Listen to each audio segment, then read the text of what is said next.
Assalamualaikum warahmatullahi wabarakatuh. Shalom, Om Swastiastu, Namo Buddhaya, salam kebajikan. Sebelumnya, izin memperkenalkan diri kami dari kelompok 3. Nama saya Jonathan Hasim Sibarani sebagai ketua kelompok. Nama saya Muhammad Maulana Ilham sebagai anggota kelompok. Nama saya Devanya Margareta Ariwon sebagai anggota kelompok. Nama saya Anissa Aulia Firsa sebagai anggota kelompok. Nama saya John Balandras Payung sebagai anggota kelompok. Baik, jadi kami di sini dari kelompok 3 mahasiswa-mahasiswi semester 5 Universitas Bung Karno ingin melakukan wawancara ke Polres Jakarta Timur dengan judul implementasi hukum secara acara pidana dalam penanganan perkara di tingkat penyidik, penyidikan dan penyelidikan. Untuk memenuhi mata kuliah hukum acara pidana yang diajarkan oleh Bapak dosen Maradi Eno SHMA. Kegiatan tersebut kelompok kami laksanakan pada tanggal 16 Desember 2025 hari Selasa pukul 11.30 yang bertempat di Polres Jakarta Timur. Kegiatan ini bertujuan untuk memahami secara langsung pelaksanaan hukum acara pidana, khususnya pada tahap implementasi penanganan perkara dalam tingkat penyidik, penyidikan, dan penyelidikan.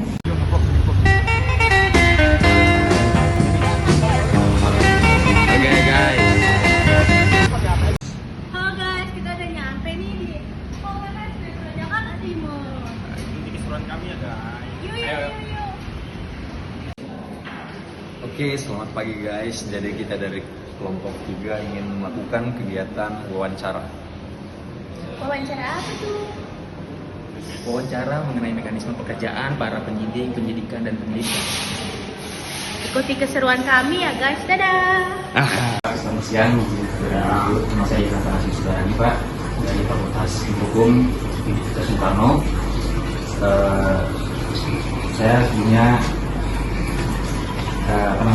ingin menanyakan Pak mengenai tentang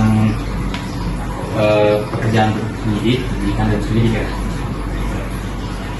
Kami bawakan judul di sini itu implementasi hukum acara pidana dalam penanganan perkara di tingkat penyidikan, penyidikan dan penyelidikan, Pak.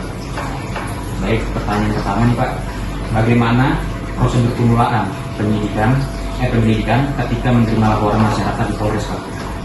Oke, yang pertama yang mengemban tugas penyelidikan dan penyidikan itu adalah Dirban Fungsi Reserse, karena di Polres itu kan ada beberapa bagian. Tapi untuk penyelidikan dan penyidikan itu diemban oleh Fungsi Reserse ini belakangnya. Berkaitan dengan penyelidikan itu, selain daripada yang masyarakat kan lapor, dari penyelidikan dilakukan karena informasi bisa juga berbagai juga tidak. Tapi ada yang disebut dengan delik aduan dan delik formil. Khusus untuk delik aduan itu harus ada pengaduan dari masyarakat. Nah, berdasarkan informasi atau aduan masyarakat itulah dilakukan penyelidikan. Tujuannya untuk mencari ada dugaan tindak pidana apa enggak. Ya seperti itu.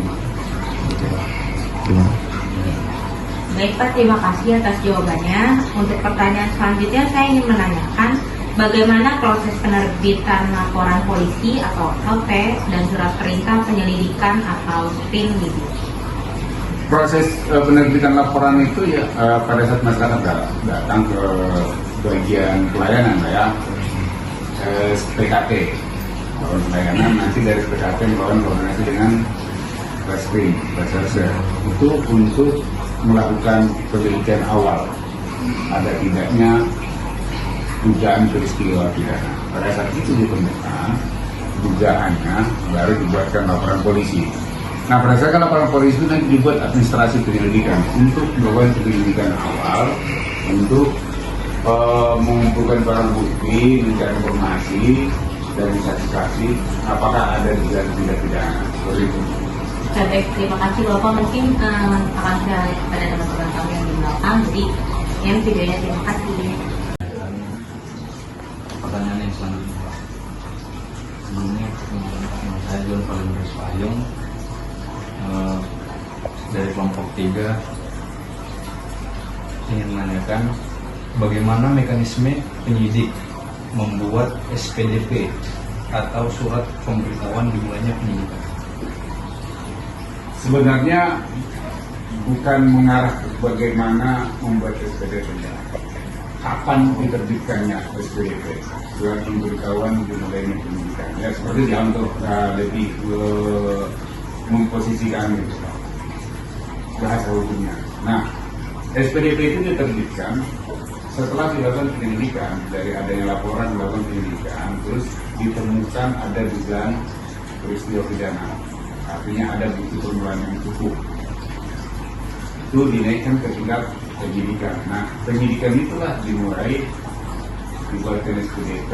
Nah, itu diserahkan ke jaksa penuntut umum.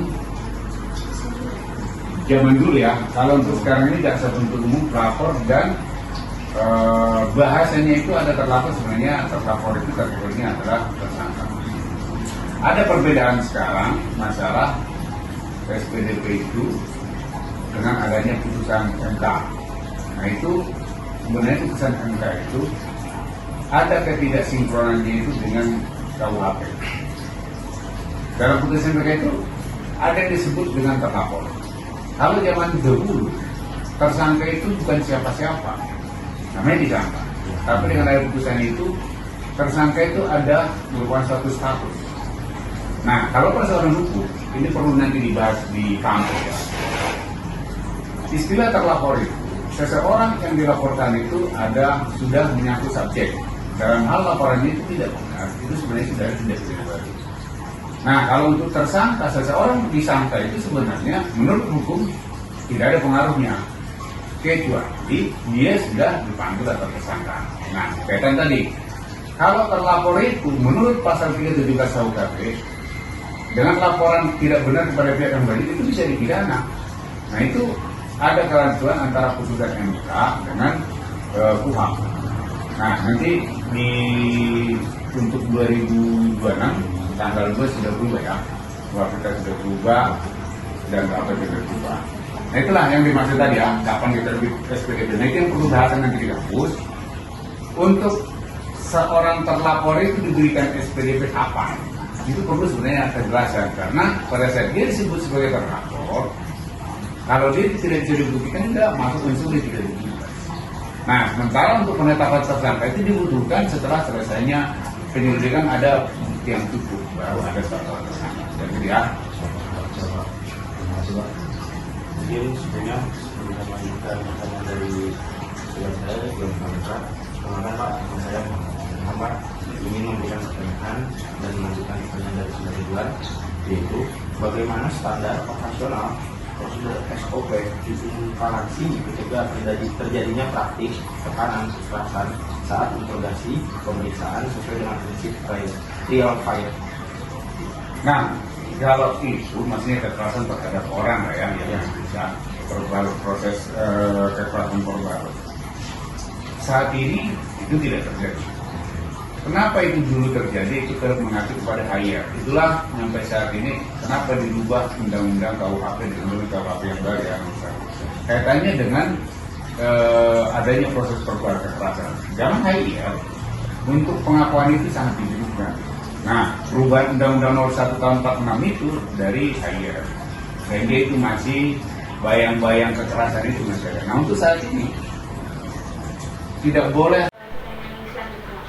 Dalam tahapan penyelidikan, indikator objektif apa yang digunakan penyidik untuk menilai status seseorang dari orang yang mengetahui menjadi calon tersangka, dan bagaimana standar minimal bukti permulaan yang dapat dipertanggungjawabkan secara hukum.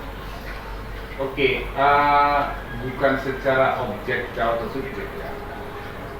Yang dimaksud di situ sebenarnya bagaimana menaikkan seseorang itu jadi tersangka, bukan seseorang yang mengetahui. Yang tersangka itu adalah pelaku, pasti pelaku. Nah, sebelum dilakukan dia sebagai tersangka, dilakukan pemeriksaan sebagai saksi. Jadi ya, bukan karena dia mengetahui dia pelaku. Kalau untuk yang mengetahui itu adalah saksi yang melihat mengetahui, namanya saksi. Cuma mengetahui bukan pasti saksi itu saksi, tidak akan bisa tersangka. Tapi kalau pelaku, itulah yang dijadikan menjadi tersangka. Nah, untuk alat bukti itu sebagaimana diatur dengan KUHP, ada kesesuaian dengan perbuatan alat bukti yang pertama. Ya.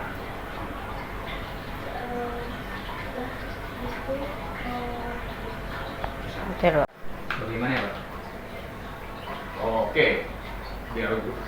simbolnya kalian itu apa. Nah gini, kadang dalam pemahaman hukum ada yang berbeda-beda.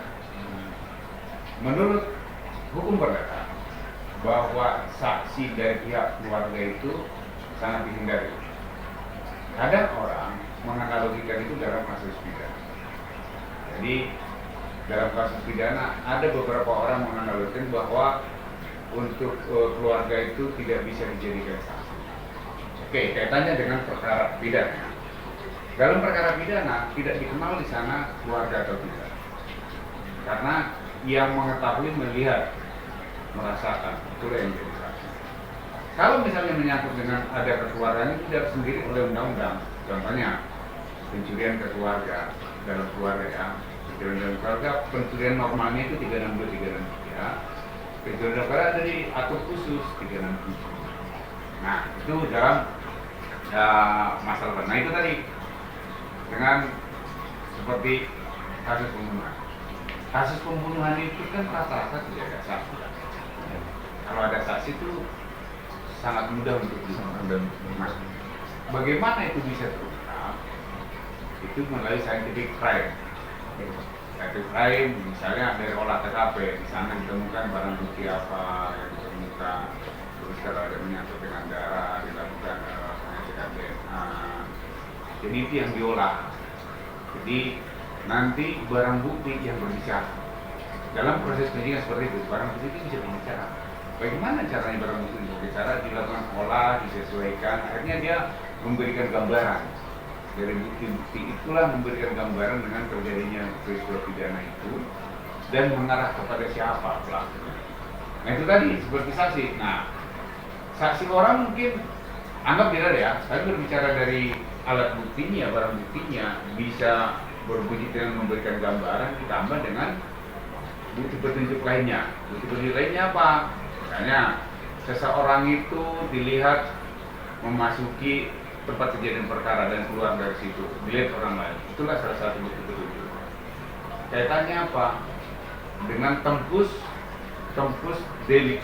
tempusnya itu sesuai. Jam berapa dia dari situ, jam berapa keluarnya. Nah, terus disesuaikan dengan peristiwa itu kapan terjadi. Ya seperti itu untuk mencatat. Oke.